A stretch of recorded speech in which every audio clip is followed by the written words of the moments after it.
Ang AI na to ay kayang gumawa ng mga talking photo gamit lamang ang mga images mo dyan sa cellphone mo na pwede mong gamitin sa pang-reels o sa short video. Katulad po nito. Nandito na ako sa Tondo dahil kailangan ako ni Yorme dito. Bantayan ko raw ang Road 10. At ito Kung pa. si Son Gohan ay nasa Tondo para bantayan ng Road 10, ako ay nandito para maghanap ng bebeng bangin.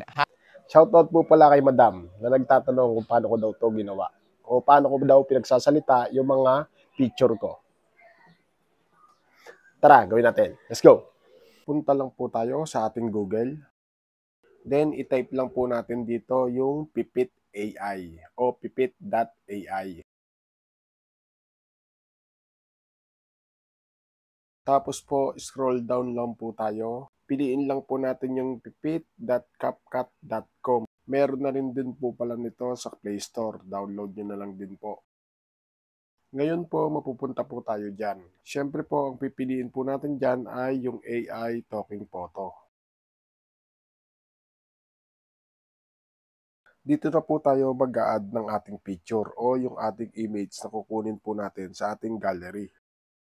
Tap po natin yung next. Dito mga lods, yung mga nasa babang yan, pwede nyo pong gamitin yan.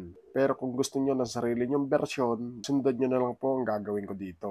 Dito mga lods, i-type nyo na lang po kung ano yung gusto nyo sabihin. Pwede nyo naman po Tagalogin dito o kaya Taglish. Ngayon po, punta naman po tayo sa language. Siyempre po, dahil Tagalog ang gusto natin marinig dyan, Pilipino po ang pipiliin po natin dyan. Kapag goods na po tayo dyan, pili naman po tayo ng magiging boses. Dito mga loads, marami po kayo pagpipilian na boses dito. Sa dami po niyan, di na po natin iisa-isahin. Kayo na po bahalang mamili dito mga loads. Then, pili naman po tayo ng caption dito. Madami din yan mga loads. Kapag goods na, export na po natin.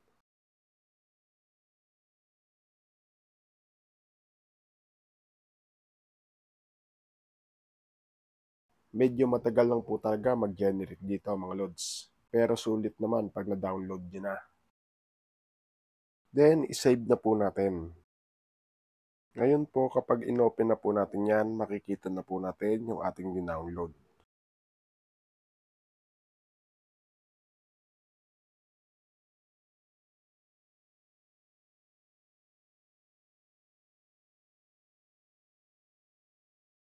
Para po sa mga baguhan dito, sana po nasundan. Kaya ikaw, kung wala ka pang pang-reels, gamitin mo na yung mga picture mo na tinatago mo dyan sa iyong cellphone. Pagsalitain mo na rin. Nasundan po ba? Sana nasundan. Sana nakatulong. At kung nakatulong, pakishare mo naman ang video ito para makatulong din po sa iba. Paano mga Lord? Salamat sa inyong panonood at thank you Lord. Peace out!